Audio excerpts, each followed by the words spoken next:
آقا به این میگن کباب نگین طلایی مخصوص.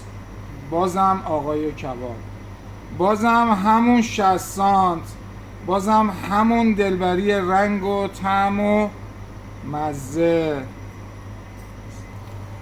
اوستا چلو کبابی، به به عجب کبابی. من نباید تعریف کنم دیگه بابا، دیگه آقای کباب معرف حضور همه هست.